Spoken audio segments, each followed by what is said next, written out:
आप देख रहे हैं न्यूज़ 24। मैं हूं शीतल राजपूत। अमरनाथ को कर्ण कवच मिल गया है। ये ऐसा सुरक्षा चक्र है जो अमरनाथ यात्रा पर जाने वाले श्रद्धालुओं को सुरक्षित रखेगा। इस कवच के पीछे 1.5 महीने की अथक ट्रेनिंग है। इस स्पेशल रिपोर्ट में आज हम आपको ऐसे योद्धाओं से मिलवाने वाले हैं जो 43 दिन तक हर मोर्चे पर तैनात रहेंगे, फिर चाहे ऊंचे पहाड़ हो, गहरी खाई हो, नदी नाले हो या विपरीत परिस्थिति। बाबा बर्फानी के भक्तों की मुश्किलें ये योद्धा दूर करने वाले हैं। न्यूज़ 24 की अमरनाथ यात्रा पर ये एक्सक्लूसिव रिपोर्ट देखिए।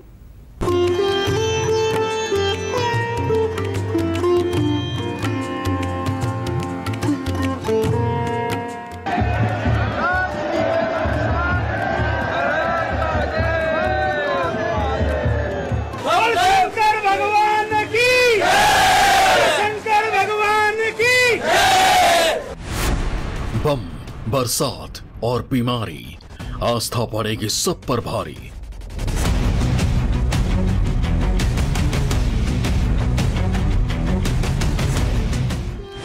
अमरनाथ योद्धा हुए तैयार, 30 जून से भोले के जयकार।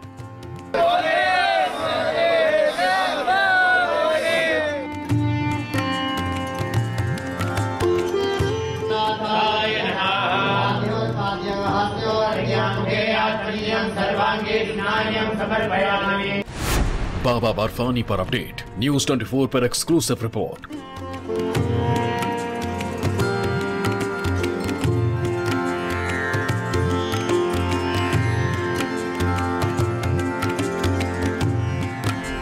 दो साल बाद हो रही अमरनाथ यात्रा के लिए तैयारियां कितनी मुकम्मल हैं, उसकी ये तस्वीरें देख लीजिए। बाबा बर्फानी के प्रथम पूजा हो गई और यात्रा के दौरान मौजूद रहने वाले जवानों की ट्रेनिंग भी पूरी हो गई। सबसे पहले सुनिए, अमरनाथ श्राइन रोड के अधिकारियों ने गुफा में पूजा की तो किस तरह बाबा का धाम गूंज उठा।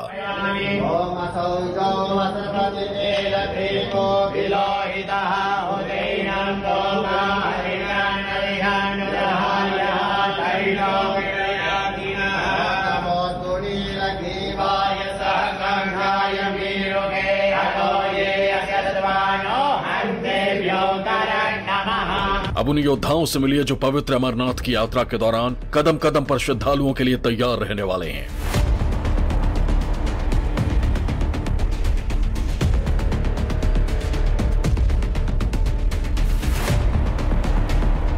ये जवान पहलगाम मार्ग और बालटाल मार्ग में तैनात होंगे ताकि किसी भी प्राकृतिक आपदा से मिनटों में निपटा जा सके। न्यूज़ 24 आज हिस्सा बना है इन्हीं जवानों की ट्रेनिंग का। आज हम आपको दिखाएंगे कि कैसे कितनी कठिन ट्रेनिंग करने के बाद ये जवान तैयार किए जा रहे हैं। चाहे किसी बीमार को अस्पताल पहुंचाना हो या फिर पहाड़ी पर फंसे श्रद्धालुओं को मुसीबत से बाहर निकालना, जम्मू कश्मीर पुलिस की माउंटेन रिंग रेस्क्यू टीम पूरी तरह मुस्तैद है। किसी आपदा से निपटने के लिए एनडीआरएफ और एसडीआरएफ के जवान भी कमर कस चुके हैं। अब आप देखिए कि जिप लाइन की मदद से यहाँ पर स्ट्रेचर के जरिए जो है एक मरीज को नीचे ले जाया जा रहा है। यहाँ पर आपको बता दें कि जो जवान उस जगह पर पहुँचते हैं जिस जगह पर लोग फंसे हुए हैं, वहाँ पर जवान अपने साथ स्ट्रेचर भी कैरी करके जाते हैं और तमाम वो सामान जो है वो कैरी कर जाते हैं जिसका इस्तेमाल करना पड़ सकता है। ये आप देखिए कि स्ट्रेचर के माध्यम से एक जो बीमार व्यक्ति है उसे नीचे लाया जा रहा है ताकि उसको जल्दी से जल्दी सुरक्षित जिप लाइन की मदद से नीचे पहुँचाया जाए ताकि उस व्यक्ति की जान को बचाया जा सके। आप देखिए कि अपने आप में बेहद चुनौतियों से भरा ये ऑपरेशन है। जवानों ने कैसे बिल्कुल ही मजबूती के साथ इस व्यक्ति को स्ट्रेचर के ऊपर बांधा हुआ है ताकि इसे रास्ते में किसी तरह की कोई दिक्कत ना हो और सुरक्षित ये व्यक्ति जल्दी से जल्दी इस जिप लाइन की मदद से नीचे पहुंच जाए। पहाड़ों पर चढ़ना हो या पहाड़ से कूदना, इन जवानों ने ट्रेनिंग के दौरान ये गुर भी सीखे हैं। और अमरनाथ यात्रा के दौरान अगर किसी भोले भक्त को दिक्कत हुई तो उसके लिए भी इस टीम ने पूरी तैयारी कर रखी है। अब हम आपको दिखाएंगे कि कैसे पिगी बैग मेथड से किसी भी विक्टिम को नीचे ले जाया जाता है। आप देखिए कि सामने आपको तस्वीरों में एमआरटी का जवान दिखेगा। ये देखिए पिगी बैग मेथड के जरिए एक जो घायल व्यक्ति है जिसको रेस्क्यू करना है या दूसरे कोई व्यक्ति है जिनको नीचे लाना है, पहले आप देखिए कि जवान इसी ऊंची चट्टान से ऊपर गया है, उसके बाद पिगी बैग मेथड के जरिए उस व्यक्ति को नीचे लाया जा रहा है। आप देखिए कि कैसे ये ऑपरेशन जो है बेहद ज़्यादा मुश्किल है। आपको देखने में लग रहा होगा कि बेहद आसान है, लेकिन आप यकीन मानिए ये बेहद ज़्यादा कठिन ऑपरेशन है। पिगी बैग मेथड जो है ये पीठ पर उठाकर कैजुअलिटी कोयल जो बनाते हैं उसमें एक विक्टिम को पीठ पे उठा के लाता है रेस्क्यूअर। तो इसमें वो बंदा हम ला सकते हैं, जैसे आम पब्लिक को भी ला सकते हैं, और थोड़ा सा जो घायल होगा उस बंदे को हम एक ऊंचाई से नीचे की तरफ ला सकते हैं जहां से वो खुद नहीं आ सकता होगा। साल 2019 में अमरनाथ यात्रा रोक दी गई थी, जबकि 2020 और 21 में कोरोना के वजह से इस यात्रा को खोला नहीं गया। ऐसे में लंबे इंतजार के बाद अमरनाथ यात्रा शुरू हो रही है तो भोले भक्तों का जोश तिगुना है। अनुमान लगाया जा रहा है कि 30 जून से 11 अगस्त तक चलने वाली अमरनाथ यात्रा में करीब 8 लाख श्रद्धालु शामिल होंगे और इतनी ज्यादा भीड़ के लिए प्रशासन भी कोई कोर कसर नहीं छोड़ना चाहता। माउंटेनियरिंग रेस्क्यू टीम हर उस सिचुएशन की ट्रेनिंग पूरी कर चुकी है जिसके जरिए मुसीबत आने पर श्रद्धालु की जान बचाई जा सके। अब हम आपको दिखा रहे हैं कि कैसे एमआरटी की जो टीम है, अगर इनको सूचना मिलती है कि कोई व्यक्ति गहरी खाई में जा गिरा है, उसे कैसे उस गहरी खाई से बाहर निकाला जाता है। ये आप तस्वीरों में देखिए, सामने आपको एक जवान दिखेगा एमआरटी का। यह जवान जो है गहरी खाई में जाने के लिए ऊंची चट्टान से नीचे उतर रहा है।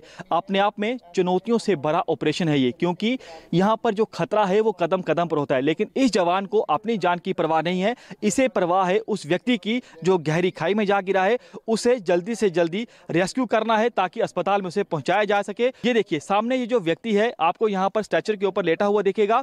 रियल टाइम सिचुएशन ऐसी होती है, समय व्यर्थ नहीं करना होता है, जल्दी से जल्दी जो है वो रेस्क्यू ऑपरेशन यहाँ पर करना होता है। ये जो ऑपरेशन है इसको आप क्या कहते हैं? इसको जेट पुली रेस्क्यू मेथड बोलते हैं। जब कोई विक्टिम या कोई किसी गाड़ी का एक्सीडेंट, किसी खाई में गाड़ी चली जाती है, उस टाइम हम विक्टिम को निकालने के लिए जेट पुली रेस्क्यू मेथड का इस्तेमाल करते हैं।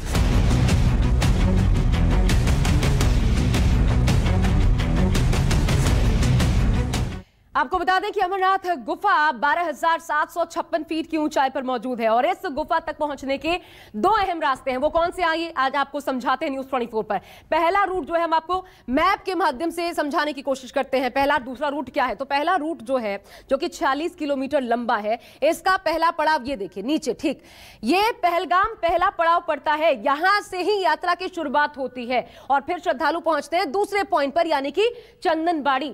चंदनबाड़ी पहुंचने के बाद तीर्थयात्री पहली रात अपनी यहीं पर बिताते, आराम करते हैं। अमरनाथ यात्रा के दूसरे दिन पिस्सू घाटी की चढ़ाई, ये देखिए ऊंचाई आपको नजर आ रही है, पिस्सू घाटी की चढ़ाई शुरू हो जाती है। ये चढ़ाई ज्यादा खतरनाक नहीं होती है, हालांकि पिस्सू टॉप के बाद अगला पड़ाव आता है शेषनाग का, ठीक उसके बाद ऊपर आप देख सकते हैं शेषनाग का पड़ाव आता है। पिस्सू घाटी काफी, हालांकि बता दें आपको, जोखिम भरा जरूर माना जाता है।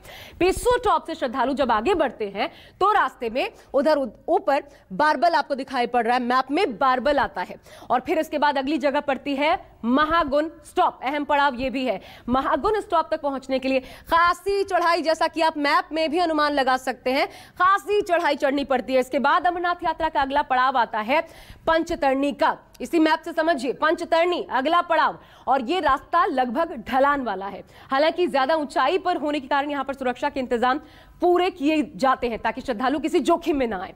अमरनाथ यात्रा पर श्रद्धालु जब और इससे आगे की ओर बढ़ते हैं तो बहुत महत्वपूर्ण संगम, जैसा कि आप देख सकते हैं, संगम पहुंचने के बाद बाबा बर्फानी के दर्शन से महज कुछ ही दूरी रह जाती है। यहां पर उमंग, उत्साह, जोश गजब का होता है भक्तों का। आखिर में भक्त अमरनाथ गुफा पहुंचते हैं और अपनी यात्रा को संपन्न करते हैं, पूरी करते हैं, जहां पर उनकी सारी की सारी थकान दूर हो जाती है। अब आइए जल्दी से आपको यात्रा का दूसरा रूट भी समझा देते हैं, देखो, जो कि फिर देखिए मैप के हिसाब से दूसरा रूट, पहला हमने बताया पहलगाम, दूसरा बालटाल से शुरू होता है, जैसा कि इस मैप में भी आप दोबारा से देख पा रही है। पूरा मैप दूसरे रूट को समझाते हुए, बालटाल से दूसरा, और अमरनाथ गुफा की दूरी 15 किलोमीटर की है यहां से। बालटाल के बाद जो भक्त होते हैं उनको दोमेल पहुंचना होता है, ठीक दूसरा पड़ाव आता है दोमेल का। चूंकि ये रास्ता सीधी चढ़ाई वाला है और इसलिए यहां पर बीमार और बुजुर्गों को जाने से मना किया जाता है प्रशासन की तरफ से। दोमेल के बाद अगला पड़ाव जो होता है वो बरारी का आता है। ये दोमेल से बरारी का रास्ता जो हम आपको दिखा रहे हैं करीब 5 किलोमीटर दूर बताया जाता है और फिर इस यात्रा के रास्ते में संगम पड़ता है। ये वही संगम है जो पहलगाम वाले रूट में हमने आपको पहले दिखाया था। कितनी लंबी यात्रा करने के बाद संगम आता है, यहां पर जल्दी आ जाता है संगम, यानी यहां से रूट एक हो जाता है और आखिर में भोले के भक्त अमरनाथ गुफा पहुंचकर बाबा बर्फानी के दर्शन आसानी से कर पाते हैं और बम बम किनारे गूंज उठते हैं। ये रूट थोड़ा हालांकि कठिन है मगर कम वक्त लगता है, जैसा कि मैप में भी आपने समझा, और कम वक्त में संपन्न हो जाती है यात्रा। इसलिए भक्त इसी रूट को, जो दूसरा रूट है, इसे चुनना ज्यादा पसंद करते हैं। अब इस कठिन रूट पर श्रद्धालुओं का सामना भूस्खलन से हो जाता है। कई बार सांस लेने की दिक्कत भी पैदा हो जाती है। ऐसी स्थिति में माउंटेनियरिंग रेस्क्यू टीम फौरन जरूरतमंद तक पहुंच जाती है और इसके लिए उन जरूरी सामान को लेकर अपने साथ चलते हैं जो श्रद्धालुओं की मुसीबत को कम करते हैं। MRT की टीम जब कोई भी रेस्क्यू ऑपरेशन को अंजाम देने के लिए निकलती है तो प्रत्येक जवान को अपने साथ कौन सा वो सामान है जो कैरी करना होता है। आप यहाँ पर देखिए कि आपको रोप भी दिख रहा होगा, आपको यहाँ पर स्नो गॉगल भी दिख रही होगी, एवलांच रॉड भी दिख रही होगा, क्लाइंबिंग शूज भी दिख रहे होंगे। ये सारा जितना भी इक्विपमेंट और क्लोथिंग है सारा इंपोर्टेड है और एक रेस्क्यू मेंबर का एक रेस्क्यू मेंबर का जो सारा सामान है, इंडिविजुअल एक बंदे के पास इतना इक्विपमेंट होता है। जैसे मैं मान लीजिए ये अवलांच रॉड है तो अवलांच रॉड हर एक रेस्क्यू के मेंबर के पास एक अवलांच रॉड होगी। जिस तरह से मैं बताता हूं, ये क्रैम्पोन और शूज हैं, ये क्लाइंबिंग शूज है और क्रैम्पोन नीचे लगे। जैसे आप आइस बॉल जहाँ आइस पे आप चलते हैं तो इसमें इस क्रैम्पोन की मदद से आप उस पे और क्लाइंब कर सकते हैं। ये ABD है। ABD जो जैसे अवलांच वाले एरिया में हम जाते हैं तो हर एक जो रेस्क्यू के मेंबर्स होते हैं उनके पास ABD होती है। जैसे भी वो कोई अवलांच में कोई रेस्क्यू या कोई बंदा फंस जाता है तो इसकी मदद से उसको ढूंढ सकते हैं विक्टिम को डायरेक्ट। वैसे तो इस साल श्रीनगर से पंचतरणी तक हेलीकॉप्टर सेवा भी शुरू कर दी गई है, जहां से बाबा बर्फानी की गुफा की दूरी महज 6 किलोमीटर रह जाती है। लेकिन ज्यादातर भक्त पैदल यात्रा ही पूरी करते हैं, इसलिए चप्पे चप्पे पर जवान मौजूद रहते हैं। इस दौरान अगर गहरी खाई से किसी श्रद्धालु को ऊंचाई तक पहुंचाना हो तो इस ट्रेनिंग को भी अंजाम दिया गया है। अब हम आपको ज़ुमैरिंग ऑपरेशन दिखाएंगे। आप देखिए जवान आपको दिखेंगे, ये ज़ुमैरिंग ऑपरेशन से कहा जाता है। जवान रस्सी के सहारे ऊपर चढ़ते हैं। जो जिम्मेदारी इन्हें सौंपी गई है, जो रेस्क्यू ऑपरेशन की जिम्मेदारी जवानों को दी गई है, उस रेस्क्यू ऑपरेशन को पूरा करना है। आप देखिए जवान एक एक करके जो है वो रस्सी की मदद से ऊपर चढ़ रहे हैं ताकि ये जो ऑपरेशन की जिम्मेदारी इन्हें सौंपी गई है उस ऑपरेशन को जल्दी से जल्दी पूरा कर सुरक्षित तरीके से वापस लौटें। सपोज जैसे पहले कहीं अगर कोई बंदा कहीं ऊंचाई में फंसा हो, पहले उसको हम क्लाइंब करना सिखाते हैं, उसके बाद उसको हम रैपल डाउन करना सिखाते हैं। फिर अगर कोई विक्टिम अगर कहीं खाई में गिरा होगा तो उसको कैसे हम एक्टिवेट ऊपर चढ़ाएंगे।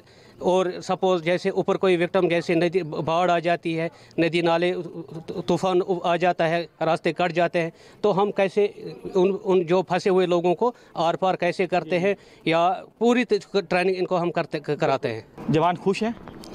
हाँ सर, यहाँ पहले जो शुरू में जब जवान हमारे पास आते हैं तो थोड़ा सा उनके दिल में थोड़ी घबराहट जैसी होती है, क्योंकि जब वो देखते हैं ये हमारा हाइट की, कुछ लोगों को हाइट से डर लगता है या कहीं सीधी जो स्टीप ये चढ़ाई है उसको चढ़ने में डर लगता है। तो धीरे धीरे जब हम उनको टेक्निकल इक्विपमेंट के साथ उनको जब सिखाना शुरू करते हैं तो धीरे धीरे वो जवान फिर इतना खुश हो जाते हैं कि वो बोलते हैं कि ये ट्रेनिंग अब हमारी और ज़्यादा बढ़नी चाहिए।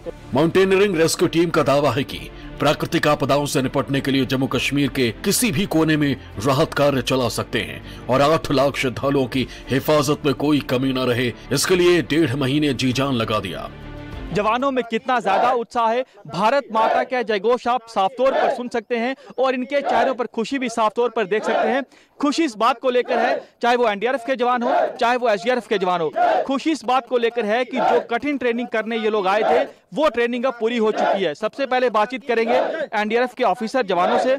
सर, कठिन ट्रेनिंग आपने पूरी की, अब आप तैयार हैं किसी भी रेस्क्यू ऑपरेशन को अंजाम देने के लिए? अभी अमरनाथ यात्रा शुरू होने वाली है तो हमारी जो 14 नंबर बटालियन हिमाचल प्रदेश में पोस्टेड है, तो ज़रूरत पड़ने पर जो है हमारी 14 नंबर की जो नफरी यहाँ पर डिप्लॉय होगी। साथ ही साथ यदि ज़रूरत पड़ती है तो NDRF की जो 16 बटालियन है, 16 बटालियनों की कुछ टीमें जो है अमरनाथ यात्रा के दौरान डिप्यूट होंगी। अमरनाथ यात्रा में आपकी ड्यूटी लगेगी, तो वहाँ पर अगर किसी भी तरह का कोई ऑपरेशन आपको अंजाम देना पड़ता है तो उसके लिए तैयार हैं? जी बिल्कुल तैयार है, क्योंकि हमने ट्रेनिंग इसलिए ली है ये पूरी ना, तो हम किसी परिस्थिति से निपटने के लिए तैयार है। जी। श्रद्धालु अब आएंगे अमरनाथ यात्रा में, आप उनसे कुछ कहना चाहेंगे कि आप लोग आइए, हम लोग हैं आपकी सुरक्षा के लिए? जी, हम लोग बताएंगे जब आप लोग आइए, हम इस सुरक्षा के लिए हम लोग है तैयार हैं। हम बहुत खुश हैं, कोई भी किसी किस्म की आपदा है उसके लिए हम तैयार हैं। जिस तरह अमरनाथ यात्रा पर आस्था का सैलाब उफान मारने वाला है, ठीक उसी तरह जवानों के हौसले भी बुलंद हैं। केंद्र सरकार की तरफ से अर्धसैनिक बलों की 40 एक्स्ट्रा बटालियन उपलब्ध कराई गई हैं। हर बटालियन में 1000 जवान और अधिकारी शामिल हैं। इतनी सिक्योरिटी अमरनाथ यात्रा पर पहले कभी नहीं लगाई गई थी। अमरनाथ यात्रा को लेकर के पूरी तरीके से चौक चौबंद जो है सुरक्षा व्यवस्था का हमने जो है इंतज़ाम किया हुआ है। उसमें पूरे जितने भी लिंक रूट्स हैं नेशनल हाईवे पे और जितनी भी जो है कलवर्ट्स हैं, ब्रिजेज़ हैं, उन सारों की जो है स्क्रीनिंग की जाएगी। और इसके अतिरिक्त हमारी जो है हर लेवल हर 10-12 किलोमीटर पे किवाटियाँ तैनात होंगी। हमारी जो है यूनिट हेडक्वार्टर में एक किवाटी रहेगी जिसके अंदर में 30 जवान मौजूद रहेंगे। वो हर वक्त कहीं पर भी किसी भी तरीके की अगर कोई इस तरीके की घटना होने का अंदेशा होता या होती है तो वो तुरंत जाकर के वहाँ पे रिएक्ट करेंगे। इस बार अमरनाथ यात्रा पर आतंकी खतरे का साया है, इसलिए ड्रोन से निगरानी की जाएगी। स्टिकी बम के खतरे से निपटने के लिए जरूरी ड्रिल भी पूरी कर ली गई। कोशिश यही है कि न तो कुदरत श्रद्धालुओं के रास्ते में मुसीबत खड़ी करे और न ही किसी तरह का इंसानी खतरा अमरनाथ यात्रा में खलल डाले। जम्मू के सांबा से पंकज शर्मा के साथ ब्यूरो रिपोर्ट, न्यूज़ 24।